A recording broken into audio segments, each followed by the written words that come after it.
અમદાવાદના સાણંદ જીઆઈડીસીમાં વંડર ગેટમાં આવેલી કંપનીમાં આગ લાગવાની ઘટના સામે આવી, જ્યાં ફાયર બ્રિગેડની ટીમ ઘટનાસ્થળે પહોંચી હતી। આગ લાગવાથી અફરાતફરીનો માહોલ છવાયો।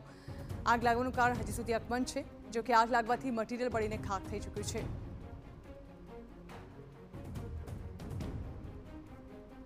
તો અમદાવાદ સાણંદ જીઆઈડીસીમાં વંડર ગેટમાં આવેલી કંપનીમાં ભીષણ આગની ઘટના સામે આવી છે। આગને ઓલવવા માટે હાલ ફાયર બ્રિગેડની ટીમને જાણ કરી દેવામાં આવી છે, જેમના દ્વારા આગને ઓલવવાની કોશિશ કરવામાં આવી છે। જે સમયે આગ લાગી થોડા સમય માટે અહીં નાસભાગનો માહોલ પણ સર્જાયો હતો। શા કારણે આ કંપનીમાં આગ લાગી તે વિશે કોઈ જાણકારી સામે નથી આવી, પરંતુ આગે વિકરાળ સ્વરૂપ ધારણ કરતા જે કંપનીનું મટીરિયલ હતું તે બળીને ખાખ થયું છે, જેને કારણે કંપનીને મોટા પાયે નુકસાન થયાનું સામે આવી રહ્યું છે।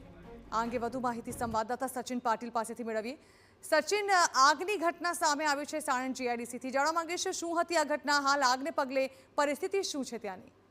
ત્યારે ફાયર બ્રિગેડની જે તમામ ગાડીઓ છે ત્યાં પહોંચી છે। સાણંદ ફાયર બ્રિગેડની ગાડીઓ તો છે જ, એ સિવાય અમદાવાદ ફાયર બ્રિગેડની પણ મદદ લેવામાં આવી છે। લગભગ 8 જેટલી ગાડીઓ છે અને ત્યાં લોકલ જે જીઆઈડીસીની ફાયરની જે ગાડીઓ છે એ પણ ત્યાં મદદે લાગેલી છે।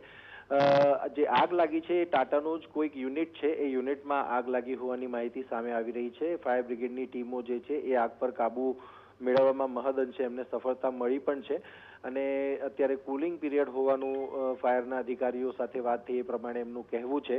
સમગ્ર જે ઘટના છે એ ઘટનામાં આ એક યુનિટ છે જ્યાં પેકેજિંગ મટીરિયલ હોઈ શકે એ પ્રકારની સંભાવના છે ને એના આધારે જે આગ છે આગ પ્રસરી છે અને આગનું સ્વરૂપ પણ આટલું વિકરાળ થયું છે। ખૂબ થોડા સમયમાં આગ વધારે માત્રામાં ફેલાઈ હોવાથી સ્થાનિક જે ફાયર બ્રિગેડની ગાડીઓ છે એ ઘટનાસ્થળ પર પહોંચી અને આગને કાબૂમાં લેવાનો પહેલા તો પ્રયાસ કરવામાં આવ્યો। સાથે જ સાથે જે લોકલ ફાયર બ્રિગેડની જે ગાડીઓ છે કે જે ફાયરની સિસ્ટમ છે એનાથી પણ આગ પર કાબૂ મેળવવાનો પ્રયાસ કરવામાં આવ્યો અને અમદાવાદ ફાયર બ્રિગેડની જે ગાડીઓ છે એમની પણ મદદ લેવામાં આવી છે। અહીંયાથી પણ ટીમો ત્યાં ગઈ છે અને જે ઘટના છે ઘટનામાં કોઈ પ્રકારની જાનહાનિ થઈ હોય કે કોઈને ઈજાઓ થઈ હોય એવા પ્રકારના હજી કોઈ સમાચાર નથી।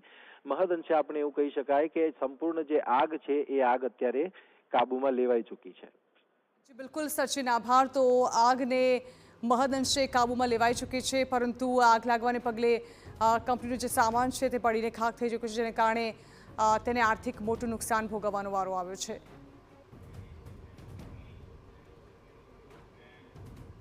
અન્ય સમાચારો, સુરત